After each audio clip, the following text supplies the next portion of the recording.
This is Democracy Now!, democracynow.org, The War and Peace Report. I'm Amy Goodman in New York, joined by Democracy Now! Co-host Juan Gonzalez in New Brunswick, New Jersey. Hi, Juan. Hi, Amy, and welcome to all of our listeners and viewers across the country and around the world. Thousands of pages of internal documents leaked by former Facebook product manager turned whistleblower Frances Haugen are now the basis of a damning series of reports called the Facebook Papers being published this week. They show how the company's choices prioritize profits over safety and how it tried to hide its own research from investors and the public. A news story published this morning by the Associated Press finds the Facebook documents show the platform ignored some of its own researchers' suggestions for addressing vaccine misinformation. Facebook chief executive Mark Zuckerberg pushed back Monday during an earnings call with investors, calling the reports published, quote, coordinated effort to selectively use leaked documents to paint a false picture of our company, unquote. But fallout from the Facebook papers continues to generate political support for increased regulation. After testifying before Congress earlier this month, on Monday, Haugen testified for more than 2 hours before the British Parliament as the United Kingdom and the European Union are both planning to introduce new digital and consumer protection measures.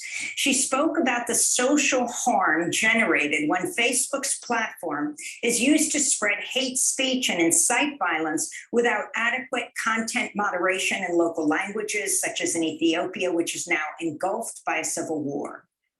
I think it is a grave danger to democracy and societies around the world to omit societal harm. To give like a core part of why I came forward was I looked at the consequences of choices Facebook was making, and I looked at things like the global south. And I believe situations like Ethiopia are just part of the opening chapters of a novel that is going to be horrific to read. Right? We have to care about societal harm, not just for the global south, but our own societies. Because like I said before, when an oil spill happens, it doesn't make it harder for us to regulate oil companies. But right now, Facebook is closing the door on us being able to act. Like we have a slight window of time to regain people control over AI. We have to take advantage of this moment. Frances Haugen's testimony comes as the news outlet The Verge reports Facebook plans to change its company name this week to reflect its transition from a social media company to being a, quote, metaverse company. Facebook has already announced plans to hire thousands of engineers to work in Europe on the metaverse. In the coming weeks, Haugen is scheduled to meet with officials in France, Germany, and the European Union. For more, we're joined by Ramesh Srinivasan, professor of information studies at the University of California, Los Angeles, UCLA, where he also directs the Digital Cultures Lab. Welcome back to Democracy Now! It's great to have you with us, Professor. Can you talk about the significance of what has been released so far in the Facebook papers? I think that it's great to be with you, Amy, and great to join you this morning. I think that what Frances Haugen has done is blow the whistle on Facebook's complicity and its internal knowledge of a number of problematic issues that many of us were alleging that they were engaging with for several years at this time. What Facebook has essentially done, and she has exposed that they were aware of, is play with our emotions, play with our psychologies, play with our anxieties. Those are the raw materials that fuels Facebook's attempts to be a digital empire. And more generally, this is an example of how this new form of digital capitalism that I believe Facebook is trailblazing is one that is playing with our intimate emotions on every single level. So these revelations are extremely important right now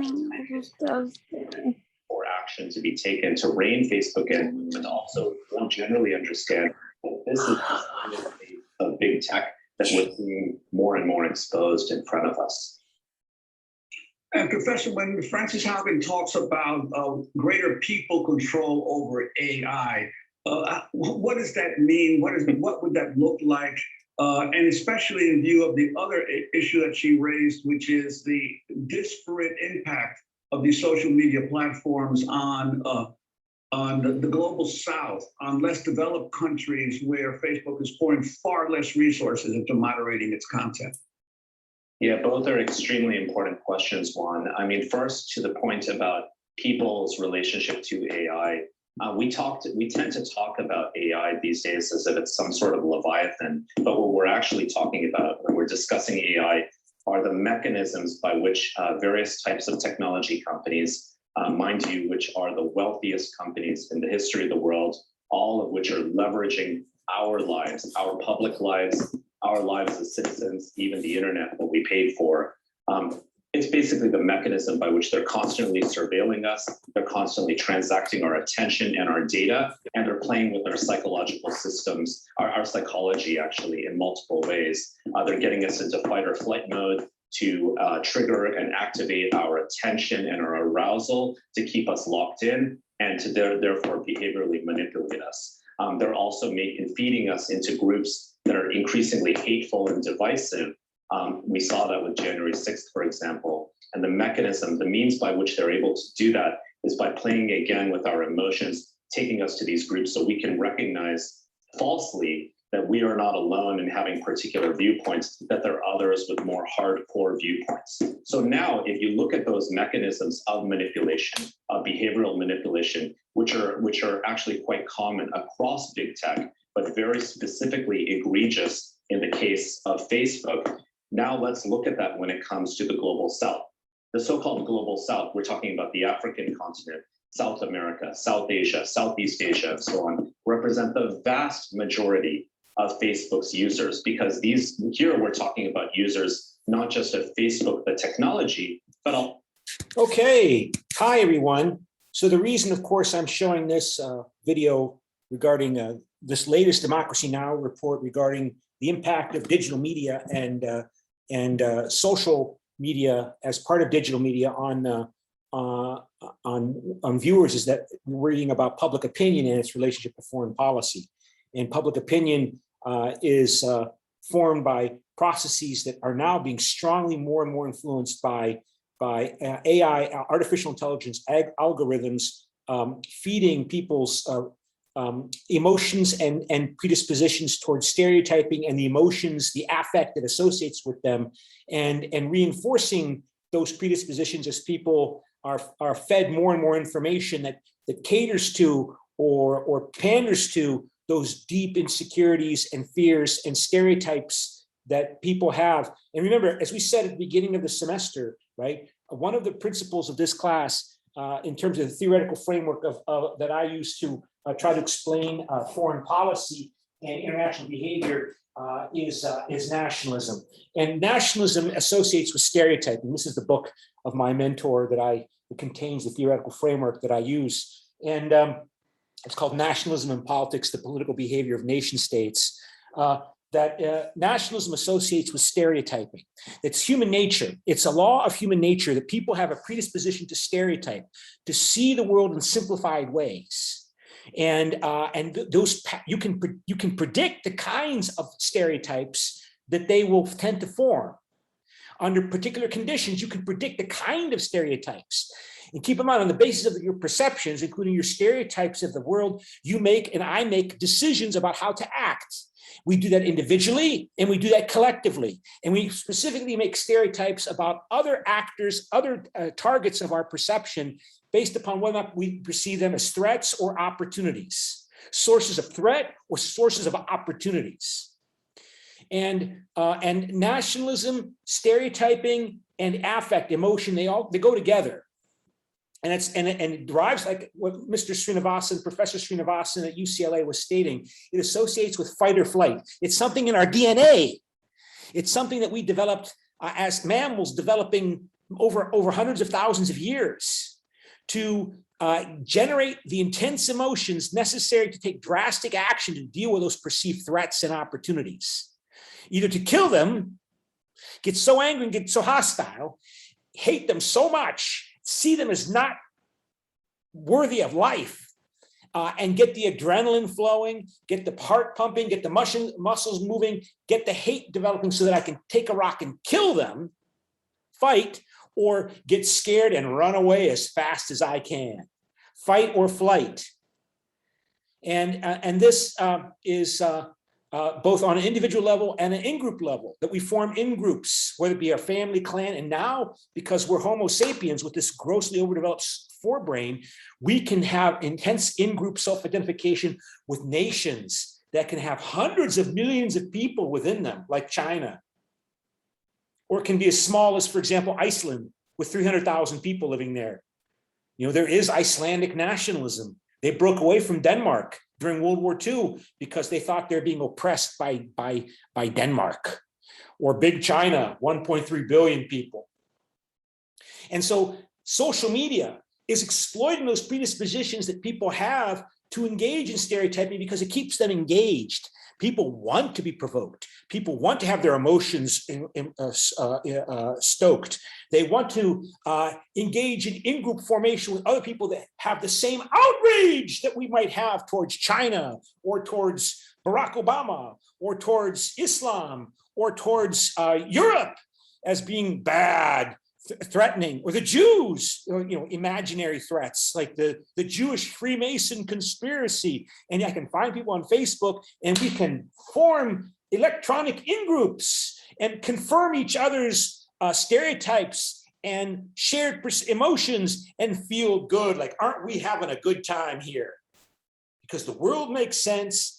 I want to see the world in a simplified, emotionally inspiring way, so that, because, you know, if your heart tells you something, you're more likely to believe it than abstract principles. You know, emotions. Think of that word emotion. Emote, motive, motivate, emotion, motivate. People are driven by feelings, and stereotypes and intense feelings, they go together. And those intense feelings include hate, disgust, contempt, joy, love, fear, that can lead people, push people to do terrible things. And they have done terrible, and they continue to do terrible things. In Ethiopia, in India, in Sudan, or in the United States, you know, when people were fighting wars over whether or not Black people should be considered equal to white people, for example. So, and this is all part of public opinion.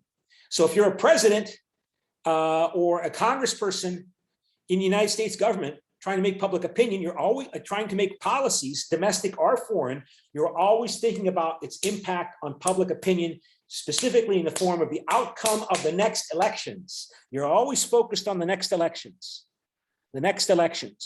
and that means you're focused on public opinion, but particularly public opinion surveys, because we can criticize public opinion survey polls, but they are something like a snapshot picture of how people think at that moment, at that time. They might change very quickly, their thoughts and views, but what we have, right? But you also pay attention to newspaper editorial boards, journalists, editors of news sources, commentators, celebrities. Like, what does Lady Gaga have to say about what's going on in Palestine?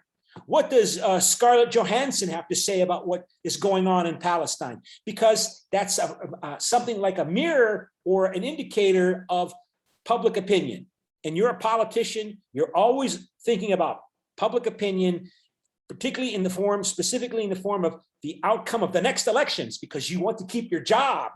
You want to win the job, and then you want to keep the job, which means you have to win elections and get reelected. And so social media has made this task of reflecting and shaping public opinion more challenging. And it's meanwhile polarized American society more intensely by people who are more supportive of those people that represent them, like a Donald Trump supporter, against the bad other, whether it be people that are not like me, that are leftist, whatever, not white, LGBTQ, and want to change American society and change my home where I live. So I speak in these emotional terms because, as I said, you can't understand politics unless you understand emotion. And that means you have to talk about stereotyping and images and affect. And Facebook and the other social media companies intensify and exploit stereotyping on an individual and group level, because that makes people want to pay more attention and spend more time on Facebook. And that way they can sell advertising time to advertisers. Meanwhile, Facebook is gathering all the information about me as I'm on Facebook and sharing and liking and looking, and they target me with specific advertisements that highlight products that they think I will like based upon their understanding of my preferences and history from my previous activity on Facebook over the hours, days, weeks, months, and years. But that point is they have to keep me engaged, which means they have to make me feel entertained, which means strong emotions, which means stereotypes. Okay, so to go on here, so this is not really covered very well in the book because the world is changing so rapidly, particularly with the COVID-19 pandemic, that trends that are already in place were already working. But as I said in the American history class before this class, the pandemic as a global crisis is like other global crises. It accelerates, it's a catalyst. And a catalyst is a term in chemistry for a chemical that makes chemical reactions happen faster. It accelerates what's already going on. And the global COVID-19 pandemic has accelerated these processes that are going on, partly because everybody's spending so much more time on social media and the internet because of the COVID-19 pandemic. And so in this discussion about public opinion and the role of media in shaping public opinion, this book is, it was published last year, but the world has changed and it's still changing, and it might be changing in very dangerous ways. But this orientation towards stereotyping, well, let me find something to work on here. Meanwhile, of course, this is a class on U.S. foreign policy, and U.S. foreign policy is a topic that most people, most of the time, do not spend much time considering. Even though people in America tend to be nationalistic, they do not know the details and tend to be disengaged from following current events. There are groups within society, within American society, just like in Belgium and elsewhere, that are intensely interested in what's going on, or Switzerland, that are intensely interested in foreign affairs, but they tend to be a small section of the population. Most people do not pay much attention to public affairs, but at the same time, they are nationalistic. Switzerland is a nation state, even though it's multi-ethnic. The United States is a nation state, even though it's multi-ethnic. Belgium, not quite so much a nation state. You can't understand public opinion unless you understand nationalism. So in nation states like the United States, people might not pay close attention to the details of politics. They might not read the news and follow current events very closely, but they have emotions and feelings and romantic images and negative images, romantic stereotypes and hostile stereotypes of self and other. And it still manifests itself in how people respond to the president, because they think the president represents the nation. And so if the nation appears to be looking poorly or performing badly, then they're more likely to blame somebody, and they will blame the government in this democratically elected system in which the state, in the form of the government apparatus, is understood implicitly as representing what it means to be an American. So Biden is not just the president, chief executive officer of the government. He is the living embodiment, in a sense, of Americans' hopes, dreams, aspirations, hatreds, dislikes, all focused on him because he's the president.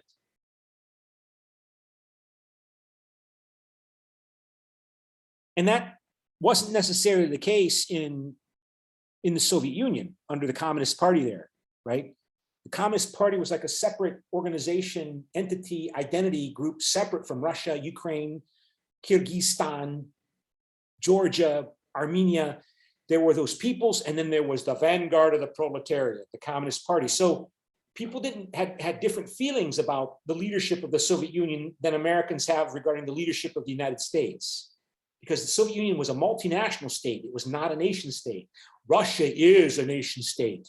So Putin represents to Russians something like what Biden represents to Americans.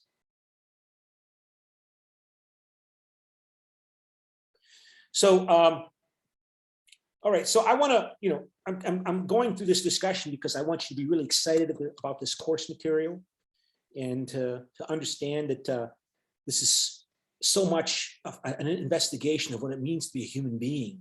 Like my professor, the person who wrote that book, he and his daughter, Richard Cottam, he said in class once, political scientists are zoologists. They should think of themselves as zoologists. You know what a zoologist is? Somebody who studies animals. It's just that the political scientist zoologist studies Homo sapiens. We are zoologists who study Homo sapiens. So that's telling us that there are things in our brains that our brains are predisposed to make us believe and perceive the world in certain ways, in different changing conditions that you can predict, you can understand, and hopefully control so that we don't have World War III with nuclear weapons. So, okay, so I want to illustrate some of these points that we've been talking about earlier. Here I have a question for you. So please respond, make sure you can see this. Please respond to the following statement. A US president's foreign policy public approval survey ratings are equally important as his domestic policy public approval survey ratings in determining American voter election behavior, how an American voter or American voters vote in elections or behave in elections. So American president's perceived effectiveness in foreign policy is just as important as his perceived effectiveness in domestic policy in determining whether or not how American voters vote and behave and act in regard to the president and his party in the elections. Do you strongly agree or do you disagree? So let me go back to, not that, and still back to stop share and put you in breakout rooms. And so how about we put you in groups of 3 and assign automatically. And so come up with a position for your group as to where you are here. So please join the groups. Please join the 3 different groups that you're been randomly assigned to. And who's going to speak for the group? Heads is the first person in the group, and it is tails. So it's the bottom person again if it's heads, and it's heads. So Kim Eugene will speak for room 1, Chun Hyo Kyung will speak for room 2, and Kim Jae Hwan, join the group. Kim Jae Hwan, Nicola Skripnik, join room 3. Okay, so Kim Jae Hwan will speak for room 3, Chun Hyo Kyung will speak for room 2, and Kim Eugene will speak first for room 1. And tell me where your group fits on or places itself on this scale. How do you respond to this statement? That foreign policy is just as important in domestic policy in determining how American voters evaluate the performance of their leaders. Foreign policy is just as important as domestic policy. You strongly agree, neutral cannot decide, disagree, strongly disagree. And I should make a statement as well. And so let me decide what I am here. Heads, I'm agree, 1, 2, 3, and it's tails. So heads, I'm disagree, and it's tails. So I strongly disagree with this statement. And so I will write a strongly disagree statement because I was assigned to write a strongly disagree statement.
Okay.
Okay, so who's going to speak first? So let me again flip a coin. And again, I appreciate these exercises. Yes.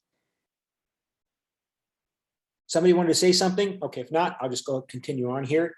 Heads is room 1, and it's tails. Heads is room 2, and it's heads. So Chon Hyo Kyung, please, Chon Hyo Kyung, where does your group fit on this scale? We are more likely to agree because we have three different opinions. For me and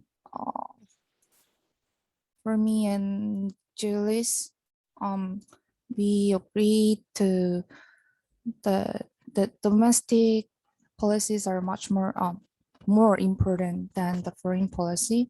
It's because in the textbook says that Americans don't care about foreign policy, and Donghan added that she thinks foreign policy affects domestic policies, so it's equally important. Okay. So your group kind of agrees, but you also had disagreements. Yes, yes. Okay. So I'm going to show you this article here that's at the bottom of this after we're finished, but I don't want to show it to you yet. And remember, I was assigned to strongly disagree because Admiral Lee made me choose strongly disagree. So that's group 2. And let me now go back to, so heads is room 1 and it's tails. So Kim Jae-hwan, where did you place your group on this scale? Kim Jae-hwan? Kim Jae-won? Yes, some agreed and some disagreed because someone said that some people lie when they have made their surveys and the domestic policy, and they don't want to show other people that their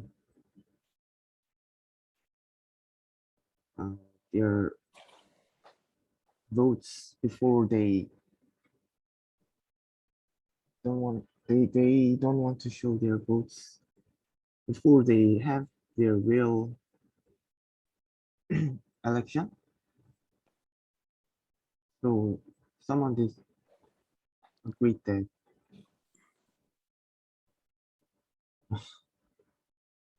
So you agree or? I agree that survey is much more important to make survey ratings because more than election behavior, because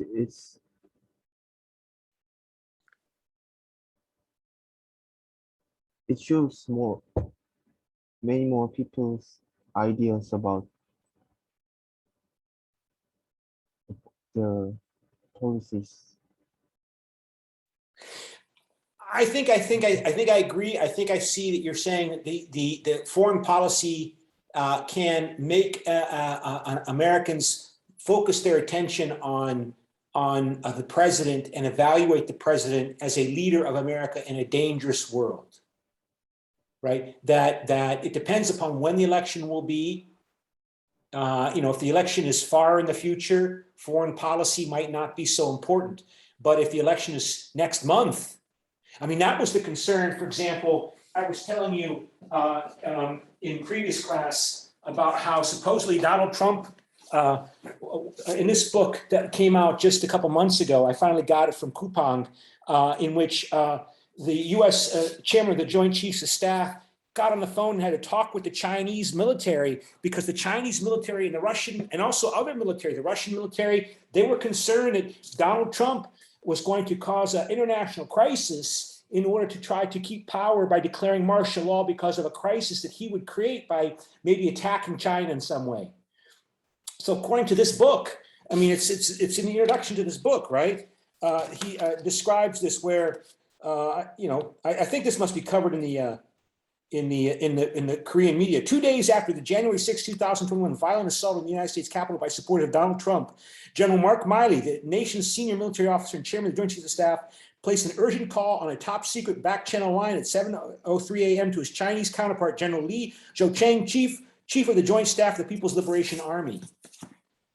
So certainly a lot of other actors outside of the United States were concerned that foreign policy and foreign policy crises are a way by which American presidents can try to rally enough support, not everybody, but enough support to try to seize power in a coup d'etat. And this happened elsewhere in other countries, right? During the 1970s, for example, before you were born, so often we saw military dictatorships come to power, military overthrows claiming that there was a communist threat, that the communists working for Cuba, for Fidel Castro, were threatening our country through subversion, and their spies and traitors working for Castro in Moscow, right? That's why Augusto Pinochet took power, a military general in Chile, took power in 1973, overthrowing the elected Marxist president Salvador Allende, claiming that there was a conspiracy involving traitors and agents working with Fidel Castro in Cuba to try to establish a Marxist totalitarian dictatorship.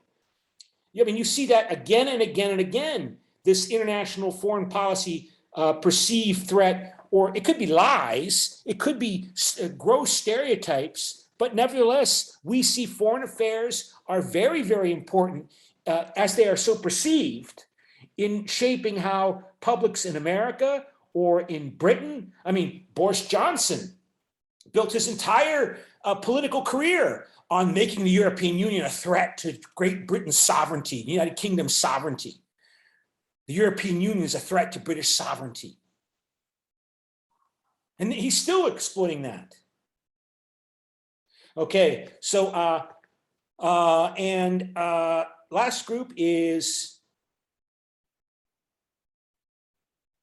make sure I click, don't click the wrong button here. And then we go to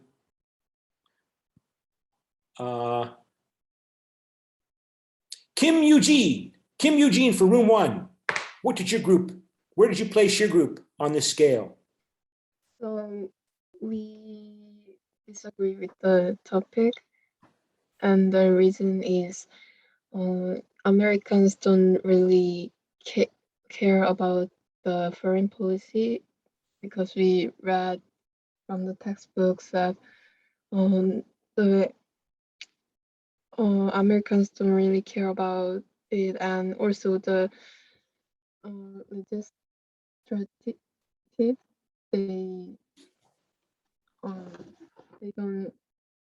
they also don't really care about it, and they focus more about the domestic problem. Yeah. And about the Trump's re-election, he couldn't get re-elected because of the COVID issue. And since it is kind of domestic issue, yeah, we thought we disagree with the topic.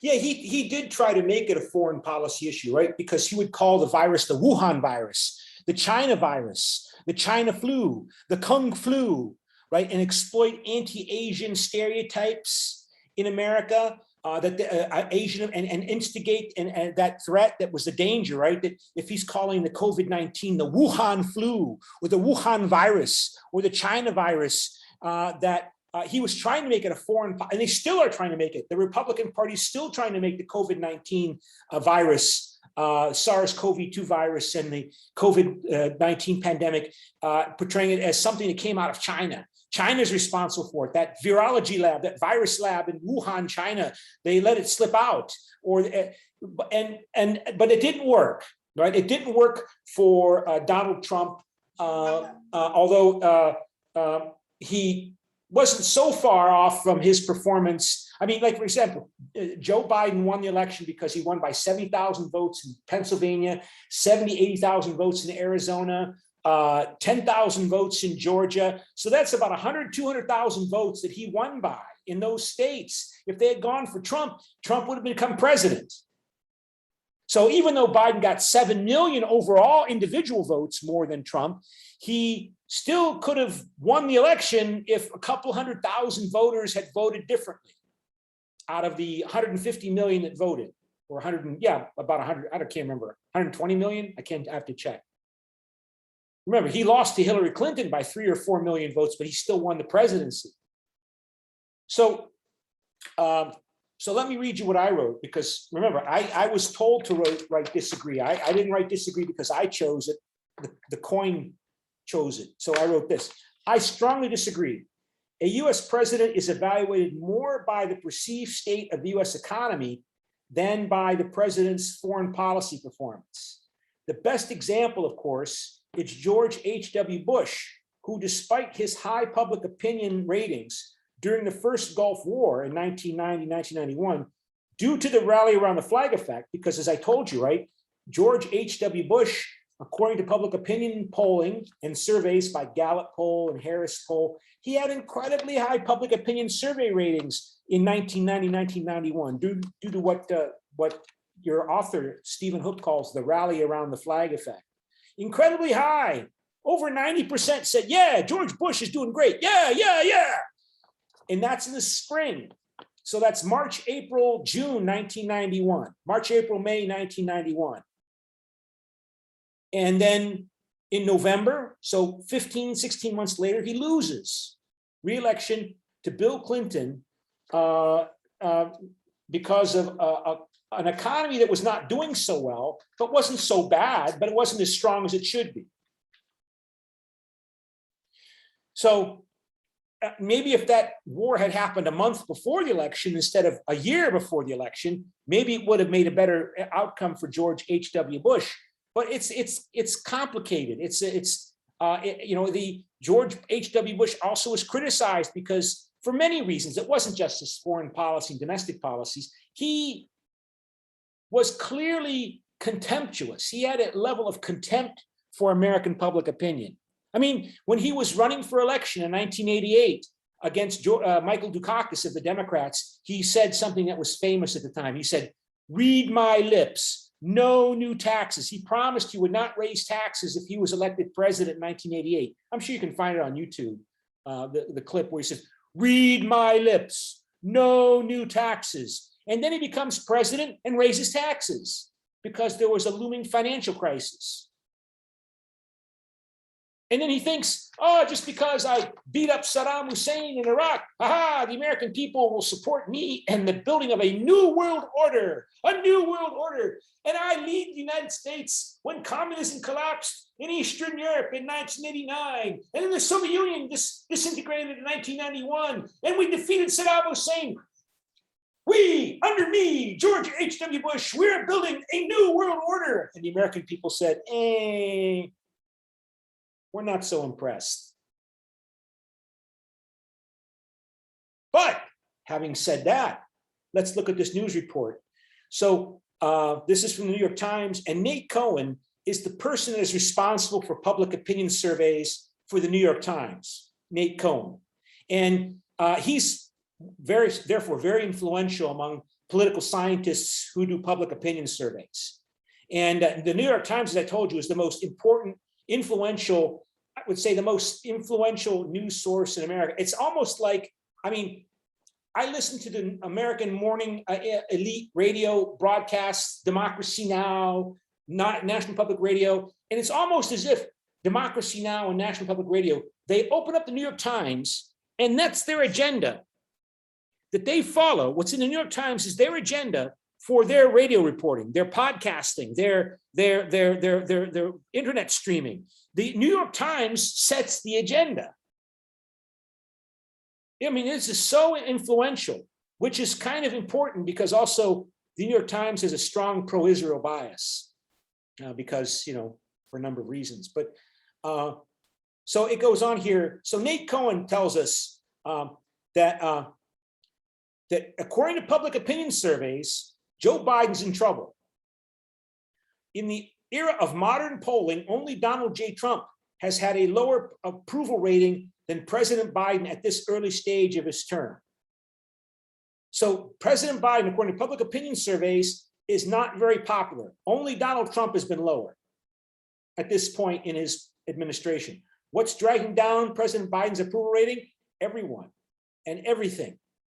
Mr. Biden's approval ratings have declined on nearly every issue and among nearly every demographic group in national surveys over the last 2 months, as the promise of a return to normalcy has given way to rising inflation, a simmering pandemic, gridlock in Washington, and chaos on the border in Afghanistan. The president's approval ratings have sunk into the low to mid 40 percentiles.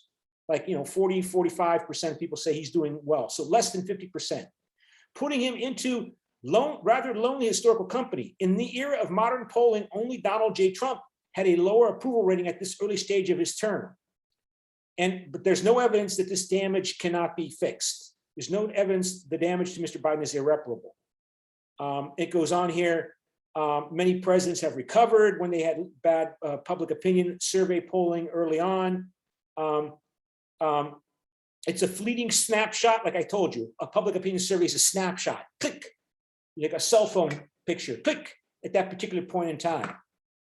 A Grinnell College Seltzer poll showed Mr. Biden, Mr. Trump tied at 40% in the hypothetical national matchup. If they both were to run for president today, that both Biden and Trump would get 40% of the vote. No Live Interview national phone survey showed Mr. Trump faring so well against Mr. Biden over the final 6 months before the 2020 election. So leading up to the 2020 November election, Biden did much better than he's doing now, according to the survey. According to the survey, whatever the survey really means. And what are the reasons for this? Okay, Biden is being blamed for supposedly deteriorating condition. Despite fading from the news, the chaotic withdrawal from Afghanistan still seems to loom over the administration. This is from just 3 days ago. Even weeks later, voters still say, Afghanistan is the negative thing they have most recently heard about Mr. Biden. So even though most Americans do not pay close attention to foreign policy, they do not look at the details, they still have this impression about Afghanistan. So when they think about, why don't you like Joe Biden? They say, Afghanistan. Yeah, they have to give you a reason because you're on the phone. You know, hello, I'm a public opinion survey from Grinnell College, and I'd like to ask you a couple of questions. Do you mind? Yes, I don't mind. Okay, so I'm. Why do you like President Joe Biden's performance? No. Well, why? What has he done badly? That what's the problem? Why don't you like him? They say, Afghanistan. Even though the majority of Americans could not find Afghanistan on a map. If you gave them a map, they couldn't find it. Even weeks later, voters still say Afghanistan is the negative thing they have most recently heard about Mr. Biden. And since the withdrawal, a majority of voters have routinely said that the Biden administration is incompetent. Perhaps in part as a result, voters now have little confidence in the administration's ability to address other problems. And you know, it goes on in this long report, you know, that Mr. Biden's apparent weakness among young Latino and Black voters has also been alarming. So young brown and Black people, Hispanic and Black people, Biden is not very appealing to them. And again, I think this has something to do with Homo sapiens. I mean, people want to assimilate. They want to be allowed into the core group. Please let me become an American. Please, I want to be part of this American society. And this is a topic more for the American history class, but racism is very essentially significant for explaining American political culture, because America was founded on the basis of racist colonialism and slavery.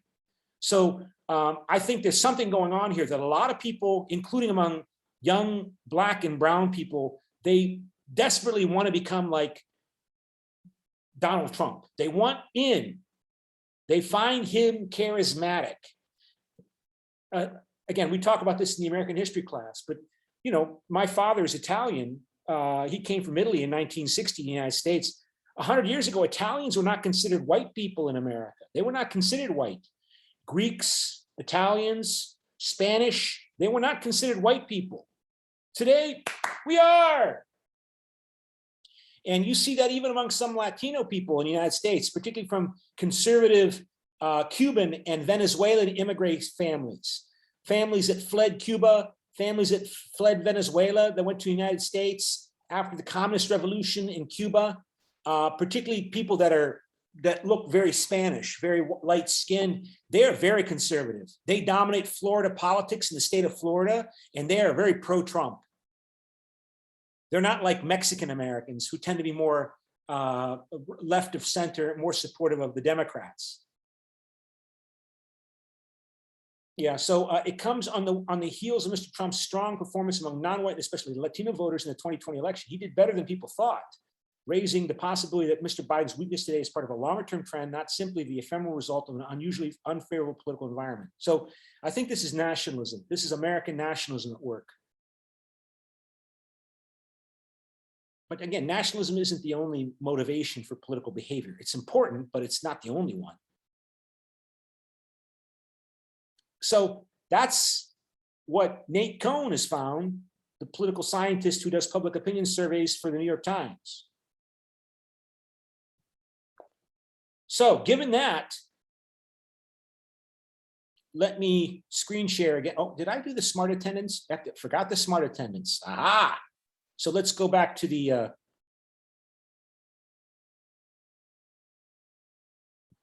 let me do the smart attendance for and I'm gonna have to log in just a second. Oh, there we go. Okay.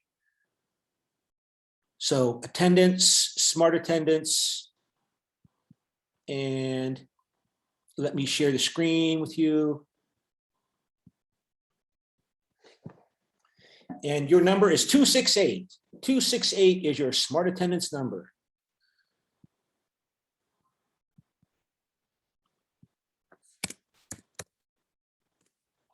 (268). And while that is running, let me go back to the vote here. And so after we've had our discussion here, go back to this, ask you to vote on whether or not US president's perceived performance in foreign policy is just as important as his perceived performance in domestic policy in explaining his public opinion survey ratings at any particular point in time. So you have 15 seconds.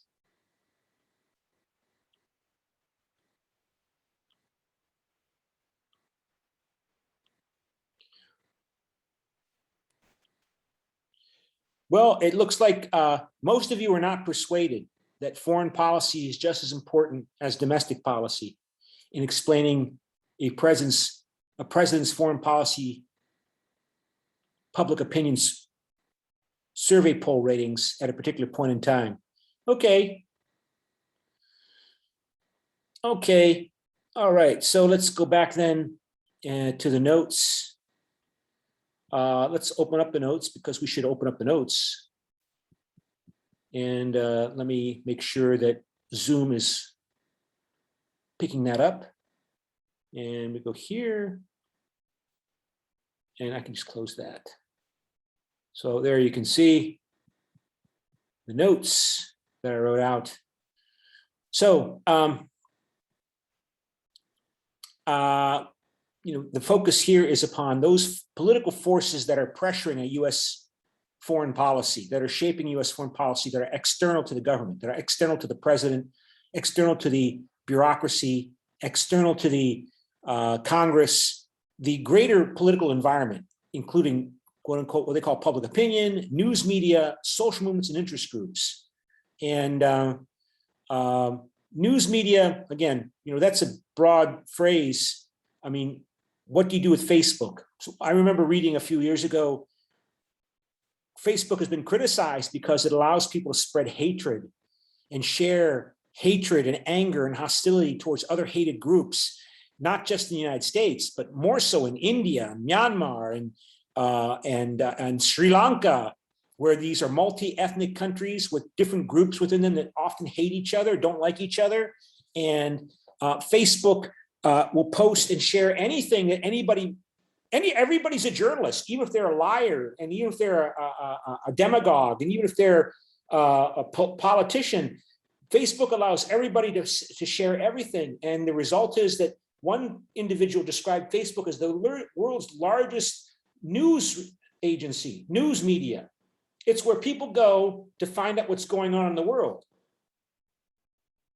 Even if what they're reading is false propaganda, disinformation, lies, or it could be accurate or maybe not. And this chapter is not really set up to deal with this social media impact because, again, things are changing so quickly, even before the pandemic, and then the pandemic as a catalyst accelerate this change even more.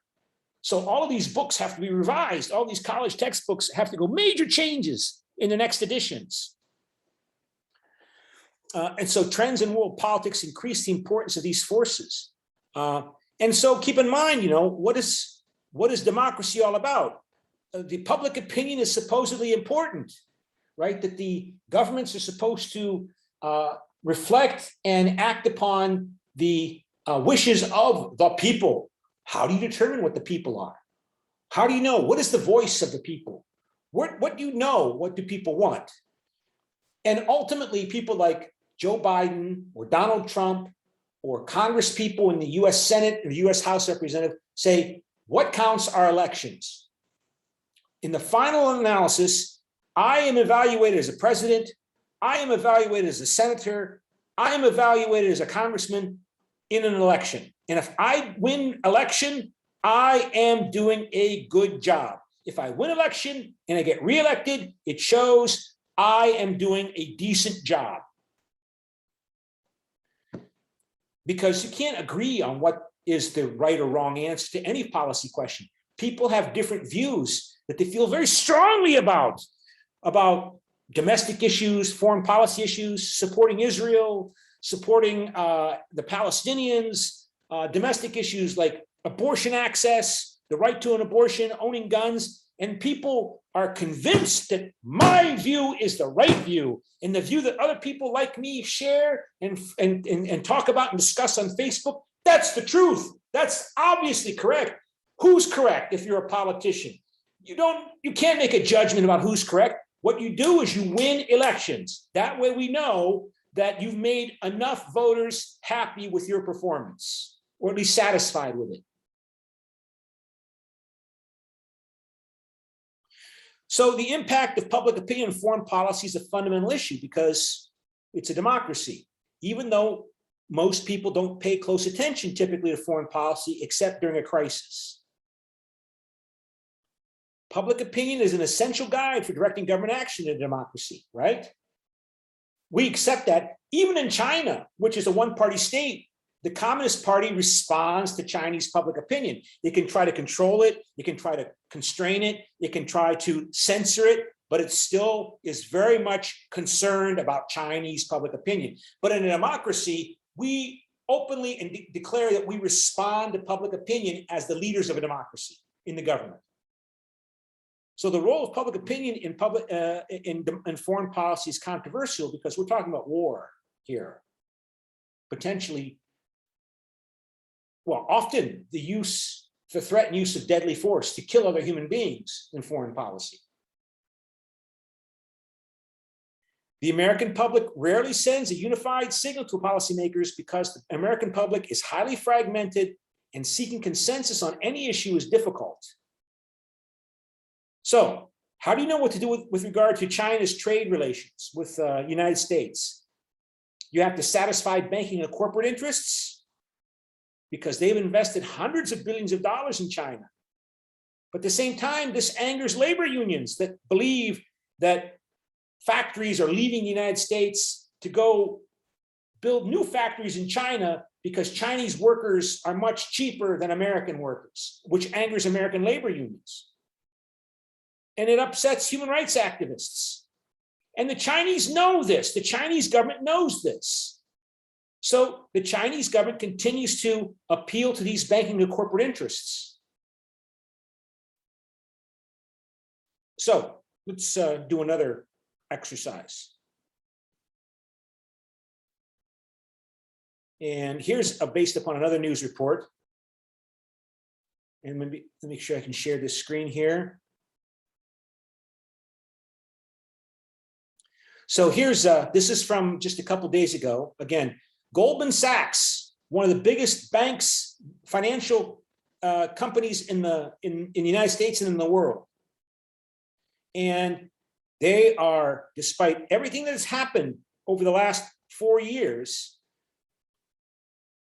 the Chinese Communist government has agreed to allow Goldman Sachs to take over complete control over Beijing Gohua Securities. Goldman Sachs wins approval to buy out partner in China. The move will give this Wall Street giant, Goldman Sachs, complete ownership over its Chinese investment banking operations. Wow. So the Chinese government is allowing Goldman Sachs to take over a Chinese investment bank. Complete control. Goldman Sachs has won approval to take full ownership. And this is just, a few days ago, despite all of the trade war and the hostile language and disputes over Taiwan. Goldman Sachs has won approval to take full ownership of a joint venture in China, enabling the Wall Street firm to expand its operations in the country at a time when Beijing has made moves to open up its financial sector. So Beijing is opening up its financial sector to American banks, Belgian banks, German banks, European banks. Despite all of the rhetoric and words about unfair trade, China stealing property, China being unfair in providing support for its factories, China taking jobs, trade war, trade war. Meanwhile, this is going on. The China Securities Regulatory Commission gave Goldman Sachs the go-ahead to buy out Beijing Gohua Securities, its local partner, as Beijing tries to make good on a pledge it made in 2017, so that's 4 years ago, to allow foreign investment banks to fully own their China operations. This marks the start of a new chapter for our China business following a successful 17-year joint venture, Goldman Sachs said in a memo on Sunday, adding that the approval would allow the investment bank to position our firm for long-term growth and success in this market, in this big market. So there's now all this discussion about a Chinese company, Evergrande, might be going bankrupt, which could have big implications for China and the world, but that's not mentioned in this report. Goldman Sachs reached a deal to buy a remaining 49% in Goldman Sachs Gohua from its Chinese partner in December. The price was not disclosed. The company will be renamed Goldman Sachs China Securities Company. The Chinese authorities have courted global investment banks and pledged financial reforms, even as they have cracked down on the operations and fundraising activities of China's best-known companies. So Alibaba tried to start a new financial company called Ant, and the Chinese government blocked it, and some other companies as well. But they're being very open, encouraging Goldman Sachs and BlackRock is another investment group to come in and get fully involved in the Chinese banking sector. American banks, European banks, come on in, even as we restrict democracy and eliminate democracy in Hong Kong. Come on in, come on in. this summer, not long after regulators barred private tutoring companies. So, some of you international students here in South Korea, you might have seen these companies that tutor children to prepare for these all-important tests that Koreans as well as Chinese take to determine what university they go to, right? There's one, I used to go to Somang Church down in Apgujeong subway station. It's a really conservative, kind of wealthy church. And I remember there was one of these private tutoring companies right next door to Somang Church. It was called Ivy Line. It would tutor the Korean students, and it was an English name of the company. That was in English, Ivy Line, to prepare them to take these tests to try to enter into American Ivy League universities like Harvard or Yale and Princeton and so on. So, and those are evidently all over China. So this summer, not long after Chinese regulators barred private tutoring companies from making a profit and raised billions of dollars from the stock market overnight from these companies, Beijing approved a request by BlackRock, another like Goldman Sachs, the world's largest asset manager, to sell mutual funds in China.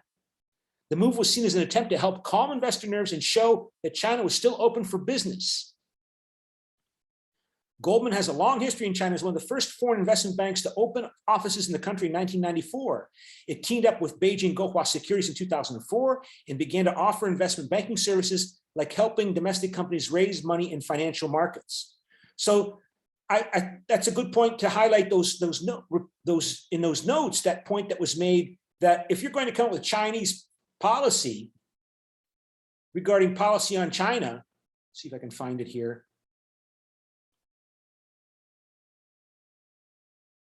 What is this? Oh, that's something else. Sorry, who's that? Yeah, so you have to satisfy corporate banking and corporate interests, even while you're trying to balance Joe Biden's reliance upon American trade unions are supposedly a major source of support for Joe Biden in the Democratic Party in the United States. And meanwhile, of course, human rights groups are upset about what's going on in Hong Kong, what the Chinese government is doing in Hong Kong, as well as what it's doing to its Uyghur Muslim minority in Xinjiang province. So my question to you is, back to the notes.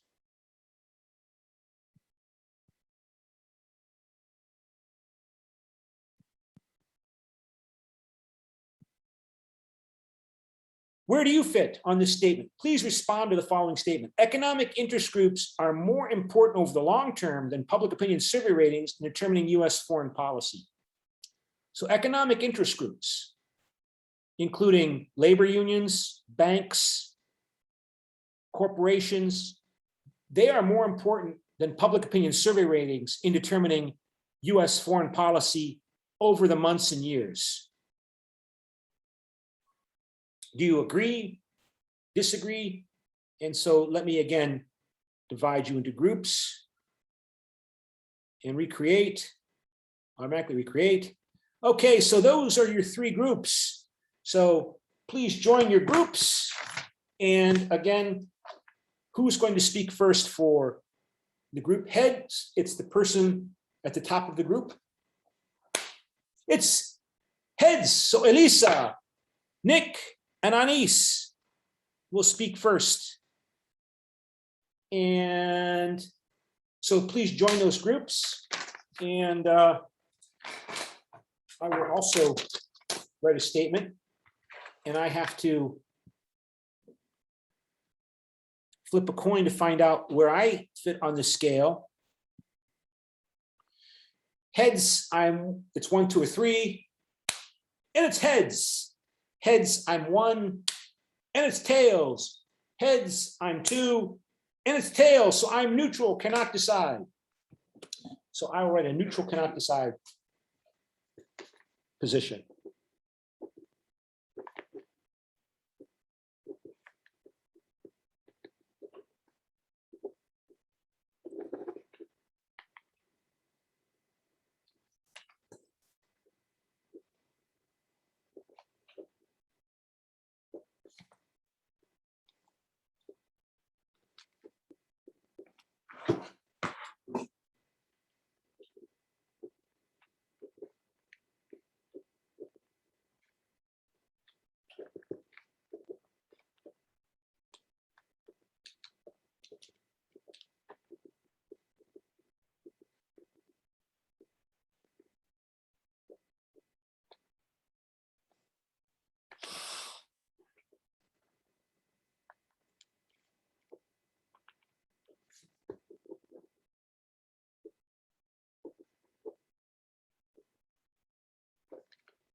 Okay.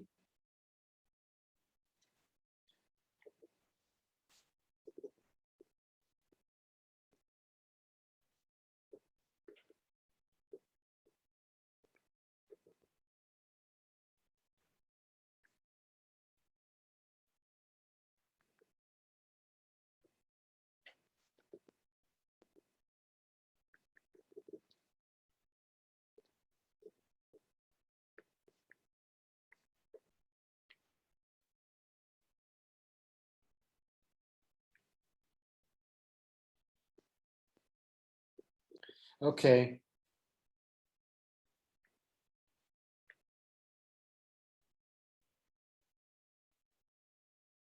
All right. So let me close the rooms.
Okay, so who's going to speak first? So let's flip a coin. Heads, it's room one.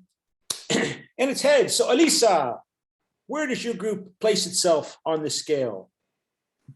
So we thought that economic interest groups were more important because we thought with the surveys on the foreign policy that not all the Americans are really knowledgeable about it, and that it can also, the opinions can change if you look at the long term. Like you said, if something happens like in Afghanistan, then the opinion will change.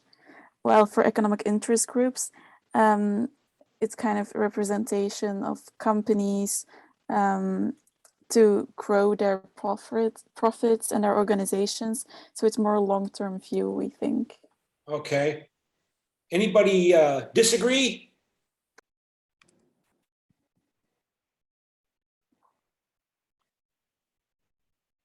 Well, let's then just go to the next group then. So heads, it's group room two. And it's room three. Anais, where do you Yes. place your group on this scale? So we were between neutral and agree, because while we think that the public opinion is important, the government can decide what they want the public to know, and they like have the influence to shape the public opinion too. Yeah, I mean, I don't want to hold back in responding. I mean, what I often also remember saying over the years is I've been teaching, for example, the European Union courses here at Catholic University of Korea. Remember back 5 years ago when the referendum on whether or not for the United Kingdom to stay in the European Union became a campaign issue? The British government under David Cameron, the Conservative Party, decided that he would have a referendum on whether or not the United Kingdom should stay in the European Union. And all of the big corporate interests, the big companies in Britain, the multinational companies, the international companies, they wanted the United Kingdom to stay in the European Union. So these companies control thousands of billions of dollars worth of economic resources. And despite their controlling thousands of billions of dollars, despite their elaborate public relations campaign units, despite their marketing subdivisions, despite their influence over the media and journalists, despite the thousands and thousands, if not hundreds of thousands or millions of people that they employ in Great Britain, still the British people voted to leave the United Kingdom. And so for those of us who argue, or those of us who argue that money and big corporate power shapes and determines politics, it's difficult to explain the Brexit outcome in the British case. Having said that, small companies, small British companies who are not multinational corporations, they are more likely to favor Brexit. And maybe they employ more people, but they're not the ones with very professional and large public relations departments and press offices and lots of money to spend on advertising and campaign. They don't have all that money, all those resources.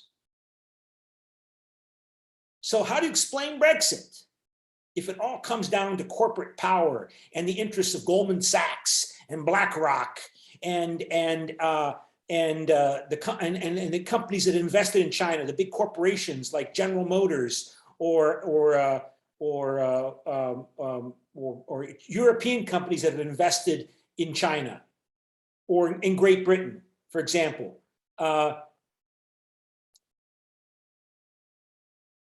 But, you know, I mean, often you find that you ask a lot of people and they say politics is all about money. It's all about money, money, money, money, money, money.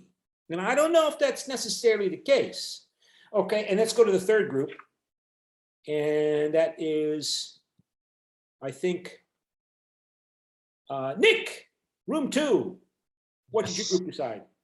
Well, we kind of had the same arguments. We also agreed because people's public opinion could change. They might not be well informed, whilst we thought economic interest groups, they invest and have more insider information on foreign policies because of the private connections they have with people within the government or stuff like that. And that's why we actually thought that economic interest groups are definitely more important. But now that you've mentioned what happened with the Brexit, I don't know what to think about it, but I still think that I kind of agree with economic interest group being more influential and important for the long term.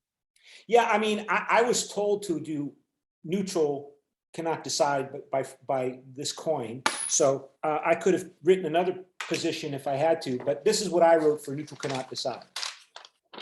Economic, sorry? Could I, well, yes, for the yes. for the Brexit, what actually also happened was that the Pro Party also hired in a company that had like a lot of data from Facebook, and then that way they used like advertising, like they did with the elections with Trump, like the right advertising on Facebook to certain people to vote pro Brexit. Well, sure. I mean, I knew that there are other groups that spent money and you know, but when we talk about the multinational corporate sector in Britain with these multinational corporations and literally have hundreds of billions of dollars of resources that they control, or hundreds of billions of pounds that are deeply, deeply invested in globalization and stability in long-term institutional globalization arrangements, because they have to make business decisions and strategies and projections over the next, 1 year, 5 years, 10 years. They were opposed to upsetting 45 years of British integration in the European Union to go where we don't really know where they're going. I mean, in terms of, I know this is a course on U.S. foreign policy, but, Britain and the United States are comparable, right? And I mean, only now, I mean, we don't really, are we seeing, for example, all of these corporations and businesses making decisions that, well, I think maybe we should shift our operations to Europe if we don't really know where Britain's going to be 5 years from now. What kind of relationship is it going to have with the European Union? They're arguing over the Northern Ireland and the economic relations of Northern Ireland to the European Union's state, the Republic of Ireland, that it shares a border with. So, yeah, I know, sure, these groups struggled and fought and for support, but these multinational corporations, the way that they're stereotyped, right? The multinational corporations, they're like the puppet masters pulling the strings of the politicians, and the politicians are just like puppets that respond to the strings, and pulling the strings are these corporations that are hiding behind the curtain. And meanwhile, we're focused on David Cameron and Boris Johnson and Joe Biden and Barack Obama, when it's really these conspiracy. I mean, sometimes these people go off in conspiracy theories that it's the Bilderberg Group, or it's the international bankers, or they even get ethnic sometimes. It's the Jewish Freemason conspiracy. It's George Soros working with the bankers and the international Jewish financiers and the globalists. Then if they're so powerful, how could they not keep Britain in the European Union? So let's go to Nick. Yeah. I think, did everybody speak? I don't think so. I think we have one more person to speak. Nick, yes. So what did your group, where does your group fit on that No, scale? I did Nikita just said answer. it. Okay. Sorry. I got confused there. All right. So what did I write? I wrote, economic interest groups are more important in determining US foreign policy in non-crisis conditions. So a crisis is often defined as a situation or period in which government is under tremendous political pressure to make a foreign policy decision, in which in any kind of decision they make, they were going to have to sacrifice very important valued objectives. Whatever you choose, you're going to risk sacrificing something important. And you have limited time and incomplete information, right? But you still have to decide something. But whatever you decide is going to be very, very costly. Politically, not just economically, but politically, right?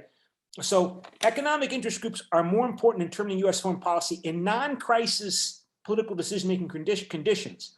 However, during periods of perceived national crisis, nationalistic behavior patterns based around stereotyping will override interest group influence behavior in shaping and determining a nation state's foreign policy.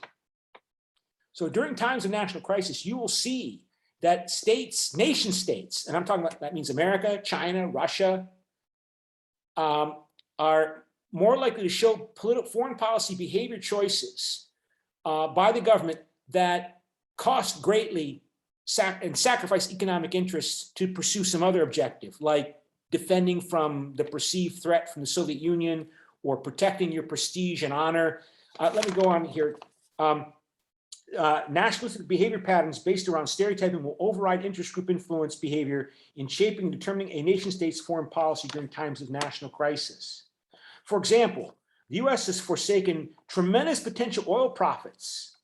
Tremendous economic oil profits have been forsaken in places like Iran and Russia due to the portrayed threats to the influence of the US and its allies in the Middle East and Europe.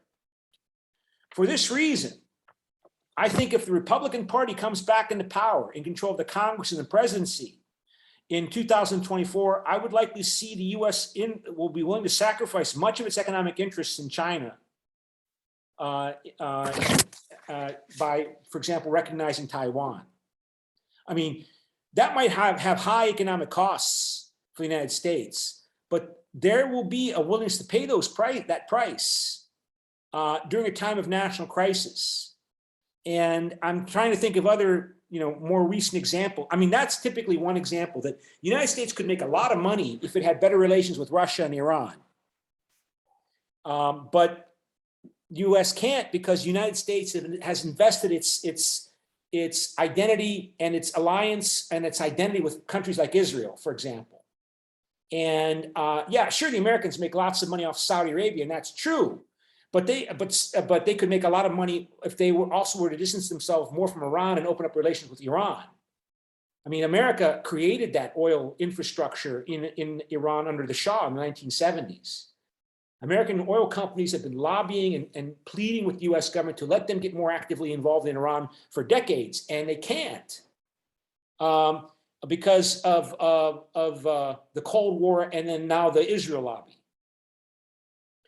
And the Israel lobby includes these evangelical Protestant Americans who view America's national divine obligation to support Israel as their divine religious national obligation of the United States. That's part of the Israel lobby. It's not just Jewish Americans, it's also evangelical Americans. The strongest source of support for Trump was among white Christian evangelicals. 84% of white Christian evangelicals who voted in 2016 voted for Trump.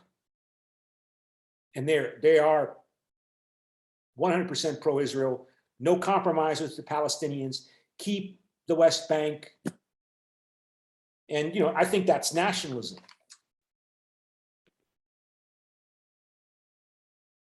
Interacting with all these other foreign policy groups and establishments, bureaucracies, because Israel was also seen as an ally against the pro-Soviet regimes under Saddam Hussein and Hafez al-Assad in Syria and Saddam Hussein in Iraq during the Cold War. But, Cold War's been over 30 years now. And of course, these oil companies are looking to make money in Iraq. Now the Americans knocked off Saddam and put in power client regimes in Baghdad and in the Kurdish regions. So yeah, nationalism has certain groups that carry that value as a factor in the foreign policymaking process. That foreign policymaking process function is to reconcile all these competing pressures to come up with an output. And that output is the reconciliation of all these competing pressures, like summing the vectors in the physics problem. If some of you have physics class, you have to sum the vectors, forces pointing in different directions. And once you sum them all, you get one vector. And that's foreign policy, according to, in a sense, an interest group approach to foreign policy making. Typically, when I teach American public opinion, American politics, I have to teach also about public policy. And there are theories of public policy, and I don't have that information right here, right now. I was going to cover that in another class, but the function of the foreign policy process, or any policy-making process in a state, is to reconcile these conflicting pressures and demands from these different groups, and to come up with a way to make them more or less all happy. And if you can't make some happy, marginalize them and keep them in the minority, but you have to build a coalition. And so that produces a strange behavior where the Americans will not ally with Iran. But now they got rid of Saddam, who used to be perceived as a pro-Soviet ally during the Cold War, and now they've compensated by making money in Iraq. So the oil companies are more or less happy about doing that, even though they would also like to be more actively involved in Iran, which is, a much larger country economically, in terms of economic potential, than Iraq. Okay, so how about we go back to the notes and talk about those notes that I've posted. So let me go back here and share screen. And I think these are the notes. Yes, we'll share there. Let me just close that. Oh, well, I guess I should ask you to vote. Make sure to ask you to vote. So vote on. Remember, in the long term, we're all dead, to quote Lord Maynard Keynes, who came up with the theory of neoclassical economics. In the long term, if there's a crisis and it produces a nuclear war, there is no long term. So crises can be very important in shaping a country's foreign policy, because if it produces a cataclysmic disaster like a war, then the foreign policy, the long-term foreign policy, is tremendously changed as a result of that outcome of that crisis. If it was a violent outcome that led to an international violent conflict like World War I over 100 years ago, it radically changed the direction of long-term direction of foreign policy trends. So let's not underestimate the importance of crises also in shaping long-term trends. Okay, but let's have you vote now. I think you can all see that, right? To vote on, to give you some participation credit on this question as to whether or not you think that economic interests are more important over the long term than public opinion survey ratings in determining U.S. foreign policy. So you have 15 seconds. Yeah, it looks like I didn't persuade most of you. Okay, well, that's the result there. And okay, so back to the notes. And so we click here. And you know, this is really fascinating in terms of the impact of these changes and these trends in social media in shaping public opinion and making it more difficult to control public opinion. I mean, I see it, you know, when I call and talk to my family in the United States on FaceTime, or I can tell something has happened with these people, that it's not only people sharing on Facebook, that people's individuals' opinions are shaped by their interaction on Facebook. And so when they talk, when Americans gossip with each other, just talk and gossip with each other, I'm getting these strange things, this strange feedback from my family that my suspicion is they're sharing gossip with people that's heavily influenced by these Facebook algorithms, and people forming more intense in-groups. And it's not just gossip. The media, like the television and news media, they are being shaped by social media more than they are shaping social media themselves. They are reacting to social media as social media affects and shapes the preferences and views and tastes of their viewers through their interaction with each other on Facebook and Twitter, but mostly Facebook. And the social media and the news media, which of course is a for-profit business. That's the key point here. This is a for-profit business. The media is a for-profit business. It's in the news business to make money, which means they produce a product that people have to want to consume, including watch, see, be entertained. The news media is becoming the entertainment business. It's all part of the entertainment business because you want people to consume that product. So you have to appeal to them by giving them something they want. And what they want is being shaped by the social media interaction that's going on all the time on Facebook and elsewhere, in terms of their emotions and their desire for self-confirmation. And keep in mind, this is happening in a world in which now there is an infinite number of sources to which anyone can go for, quote, news. I mean, when I was a child, 50 years ago, there were 3 television channels: CBS, Columbia Broadcasting System, American Broadcasting Company, ABC, and the National Broadcasting System, NBC, National Broadcasting. There were 3 sources for national news, plus newspapers. So if you wanted to watch the news, there were 3 national sources. And you had, and this is before electronic control. You turned on one of the news channels, you went up, click, click, click, click, go back, sit down and watch it.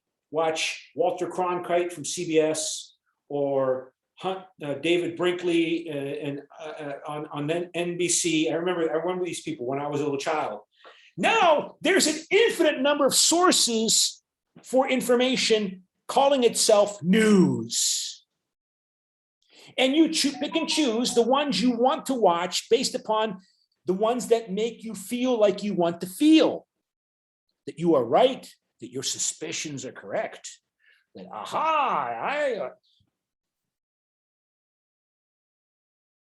So what is public opinion in this environment?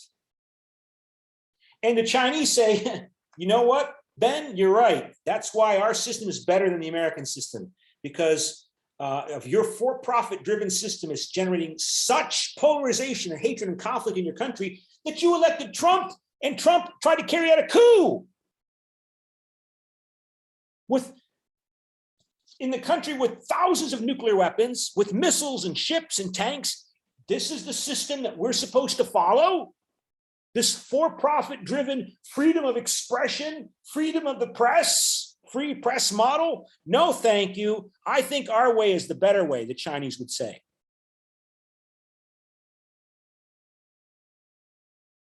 With our great firewall, our censorship, our restrictions on extreme, ridiculous algorithms, no thank you.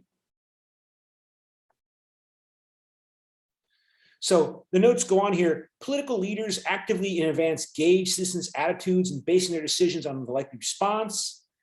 Again, but their response, might not be so clearly predictable when there are, as I said, literally an infinite number of sources of news on the internet, on radio, on television, on social media that you can go to find out the news. Political leaders do not simply wait for the public's judgment on their deeds. They try to find out what the public views are, but this gauging of public opinion is helpful because it increases the likelihood that government foreign policies will mirror public likings, because that's what democratically elected leaders are supposed to do. They're supposed to somehow represent the will of the people, whatever that is, whatever the people are. Even there's no easy answer to that. Political leaders also manipulate public opinion by emphasizing particular issues in speeches and interviews. But keep in mind, they're always thinking about, what do I need to do to keep my job, which means get reelected. So political leaders manipulate public opinion by emphasizing particular issues in speeches and interviews, gaining political advantage by strategically timing their actions, and interpreting developments overseas in a creative manner. Okay. Remember, they're competing with each other. They have their political competitors who are attacking them, who are undermining them, who are critiquing them. I mean, Donald Trump is going to run for re-election, again in 3 years' time. And every time Joe Biden interprets something in a creative manner, he's got Fox News and other sources mocking him, undermining him, and as well as other news sources supporting him and being supportive of him. Foreign policymakers generally expect that their decisions, their depictions, the way they picture external actors as allies and adversaries will generally be accepted by the general public's lack of knowledge about most foreign policy issues. I mean, there are limits to that, right? I mean, Joe Biden can't say, I'm going to, politically, he can't overturn the stereotyping of Iran as part of the axis of evil, for example. I mean, even Richard Nixon in 1971, in opening relations with China, it was very difficult for him to overcome the hardened views of communist China as a terrible threat to the United States. So here's one famous political scientist, Seymour Martin Lipset. According to Seymour Martin Lipset, the US president makes opinions, he does not follow it. The polls tell him how good a politician he is. He should be able to make public opinion regarding China or Iran. If he can do it if he wants to, Seymour Martin Lipset is saying, he has to be creative in doing it. Richard Nixon was relatively effective in finding a way to get the American people to support to do what he wanted to do.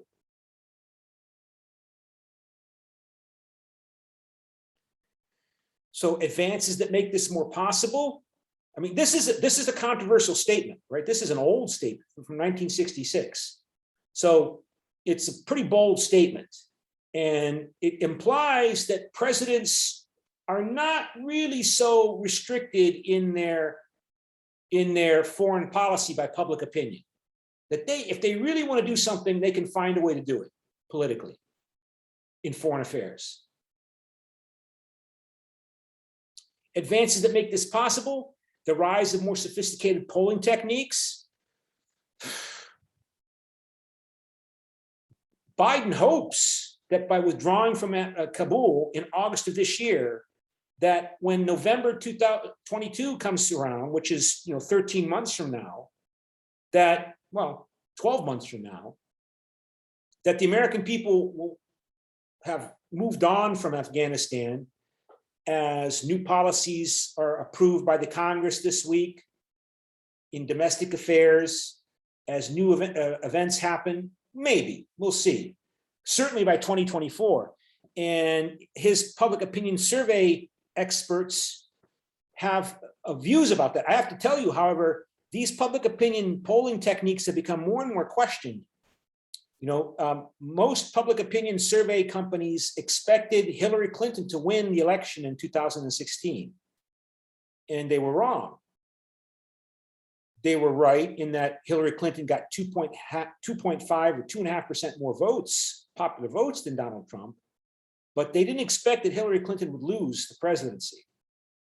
And then they also again made some mistakes, significant mistakes in November 2020 elections. I mean, I'm from Ohio, right? There were a lot of public opinion surveys showed it was close in Ohio, that Joe Biden could win Ohio. And then what happened in November 2020? Joe Biden lost by 8% of the votes in Ohio, my home state, just like Hillary Clinton lost by 8% of the votes in Ohio in 2016 to Trump.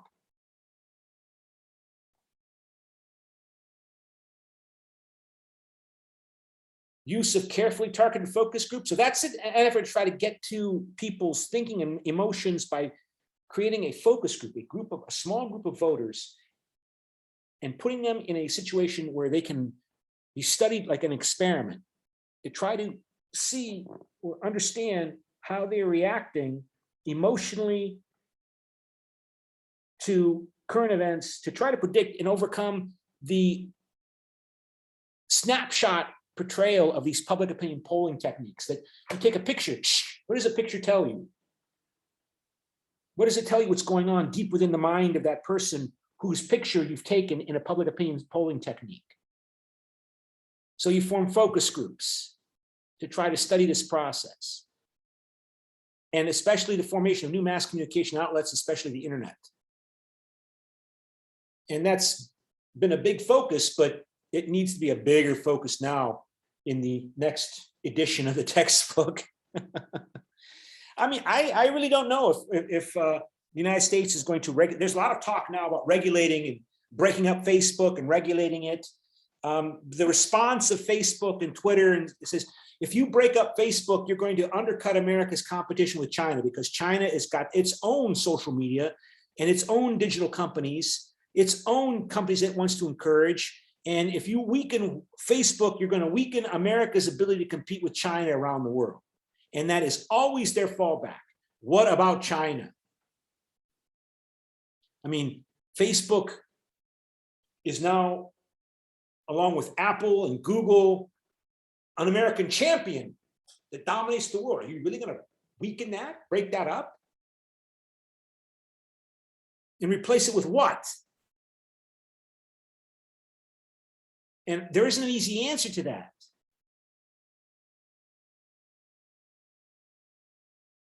US government always portrays its foreign policies in favorable ways. Yeah, sure. The public relations presidency increasingly characterized US political system. Again, the president is doing this while in an intense competition with his adversaries who are trying to portray him as an incompetent fool, like in Afghanistan. US presidents, as the big abogee, the representative of the American nation state, have a strong tendency to work to determine public opinion because they have a high profile and broad powers in this area. The American public opinion is generally preoccupied with domestic affairs, generally, except during a crisis, right? Still, policymakers cannot ignore public opinion if they want to maintain support for their foreign policy actions. Therefore, they have to take into consideration societal groups that are well organized, that do pay close attention to foreign policy, because those intensely focused interest groups, societal groups, interest groups that are focused, they have a big influence over the rest of us who are not so focused on foreign policy. So they include religious organizations like religious churches, I mean, important.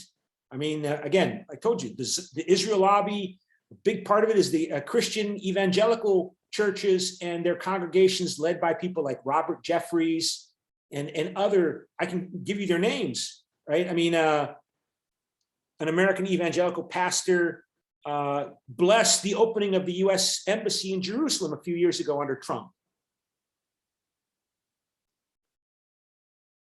a Christian Protestant pastor. I think his name was Robert Jeffries.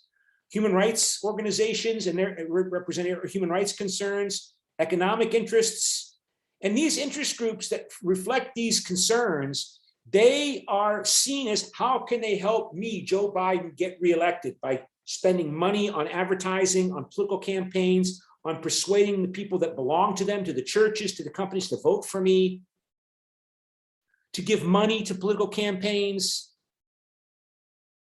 Ethnic ties, I mean, you can't explain US foreign policy in the Middle East unless you know about the Israel lobby. But that's not just the case regarding Israel. The Greek lobby is very influential in shaping US policy towards Turkey, for example.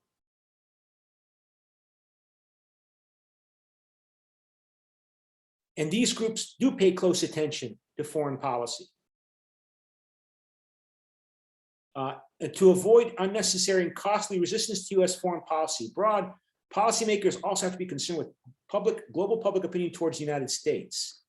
Yeah. So, I mean, the American government has to also be involved in public relations efforts to try to shape global public opinion. Obviously, it didn't work in terms of generating support for America's client regime in Kabul, even as the Americans were portraying the Taliban and Islamic militants as violent criminals oppressing human rights, particularly the rights of women. So there are limits to how much propaganda can make an impact, right? It just seems to be that if a government is put in power by outside military intervention in the late 20th century, it's the kiss of death, right? That Afghan government the American put in place in 2001, 2002, it was doomed from the time it was born.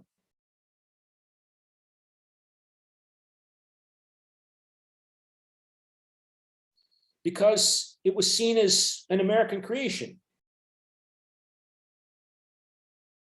not an Afghan creation. Two critical aspects of public opinion and foreign policy. What are the sources of public opinion? The political and personal values of people, which values can be intense, but not very important at some time, but during a particular dynamic crisis situations or circumstances, those latent values, like if I'm an American nationalist, it's not like I go around all the time thinking I'm an American nationalist, I'm an American nationalist, American influence, American power in the world. I have other values. I also have economic values that motivate me. I have ideological values that motivate me, like a belief in human rights. But depending upon the conditions and circumstances, some values will become less important and other values will become more important. And then those can change depending upon the circumstances and contexts. And that's true on an individual level, and it's true on a collective level. News media reporting affects public opinion. But again, you know, the news is people, these infinite sources of news, they call themselves news because it's a way to market their product that they want the viewer to consume. So if it's news, it's not propaganda, because news is not supposed to be propaganda. News is not supposed to be entertainment, even if it is really entertainment.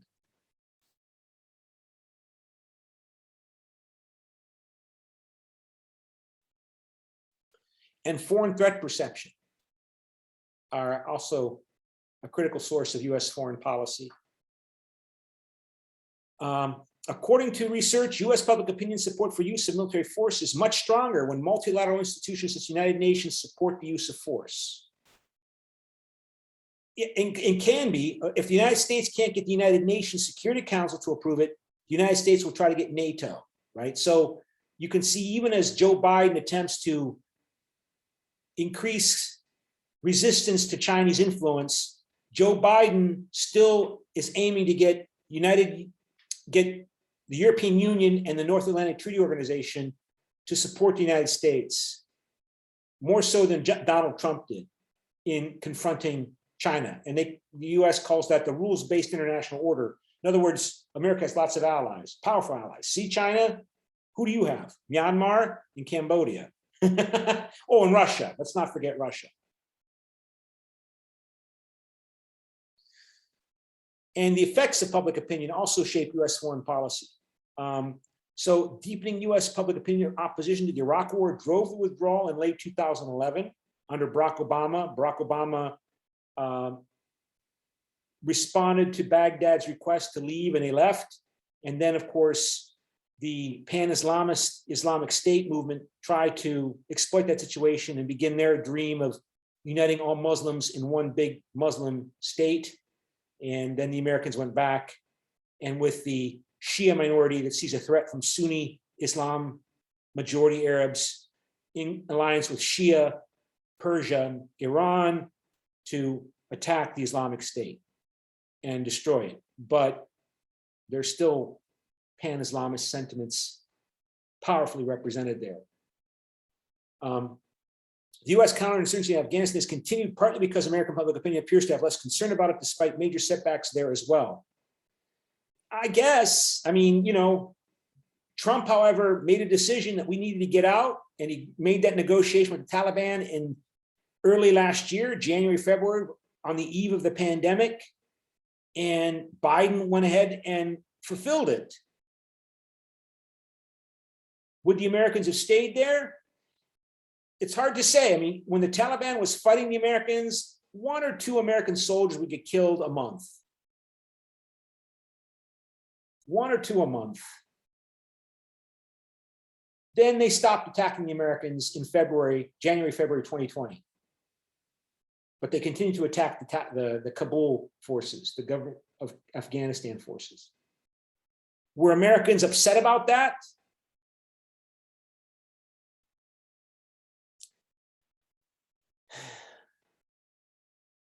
I don't know.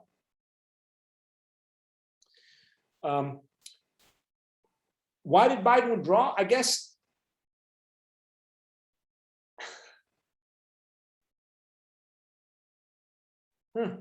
I mean, this is a question to ponder. Was it radicalizing? Was it making the Islamic State more powerful? Because there is a growing Islamic State movement in Afghanistan. And now the Taliban is fighting the Islamic State because the Taliban feels threatened by the Islamic State that wants to erase all these borders between Afghanistan, Pakistan, Uzbekistan, Kyrgyzstan. Public opinion also shapes American voting behavior. So US public opinion views on foreign policy affect American evaluation of presidential candidates. Sure, okay. And it's particularly true for Republican Party candidates.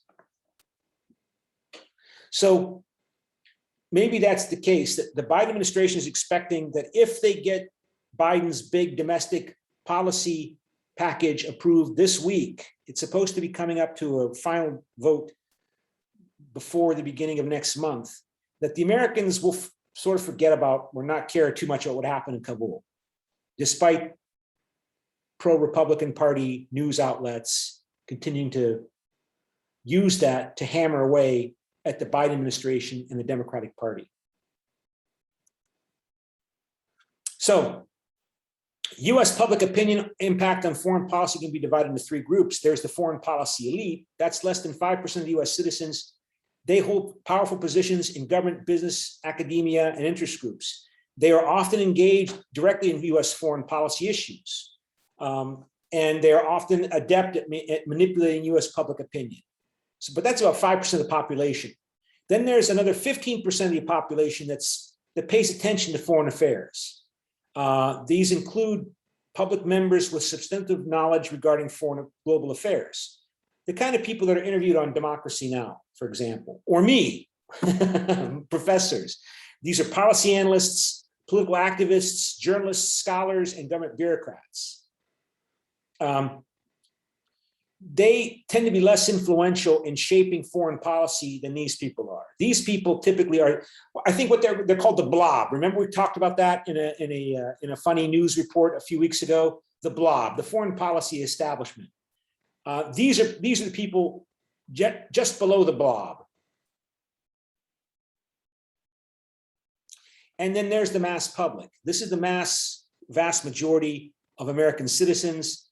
They are not very well informed, and nor are they all that interested in foreign policy issues. But foreign policy issues have little salience to them. That is, they do not see foreign policy impacts directly on them. But they are impacted by pictures, images. So that Kabul evacuation with the American Air Force jets flying away and desperate Afghans who cooperate with the Americans, desperately trying to get on the plane and hauling it out of the plane and dropping off the plane and dying. I mean, that, boom, that's strong, powerful images that are emotional and provocative and useful if you already don't like Democrats and Joe Biden. So as a result, highly motivated smaller groups, individuals who do care about foreign policy, they have more opportunity to have influence in the foreign policy process because most Americans are not that concerned about it. So the minorities that are, they can have more influence. But keep in mind, those minorities can also get us involved in wars. And these people are the ones that suffer. You know, it's these people that, for example, whose sons and daughters tend to join the military because they can't get a job and they want the benefits. And so they're the ones that end up, you know, getting sent to Afghanistan and getting killed or wounded. Not the sons and daughters typically of these people, although, you know, there are people, their sons and daughters of these people that are in the military, but these people tend to be the ones that join the all-volunteer US military. The mass public takes a much stronger interest on war and peace than any other issues. But it tends to defer to the views of the elite as the news media presented, particularly the president during the rally around the flag effect. So that's it for today. Let me just conclude by saying the foreign policy elite tends to direct its efforts to influence public opinion towards the attentive public. So the elite tries to influence the attentive public, and then the attentive public, they try to influence the mass public opinion through college courses, newspapers, and media sources. Okay, does anybody have anything to add or to say at this point? If not, Sir, do we yeah. have offline classes starting next week? I was told that starting next week, the 2-hour classes will be face-to-face next week, just the 2-hour classes. So this class next Wednesday should be face-to-face, but I'm waiting for the official announcement. But I did get an SMS from the university that starting Monday, November 1, we go back to a hybrid model. So the 2-hour classes, so this class next Wednesday will be in the classroom. Okay. We'll still use Zoom and Cyber Campus though. So you'll bring your computers because we will still use Cyber Campus for smart attendance and Zoom to record because they still want us to record these classes even if we're meeting in class. So we're still going to use Zoom. So bring your computers. Okay. Okay, thank you. Okay, bye.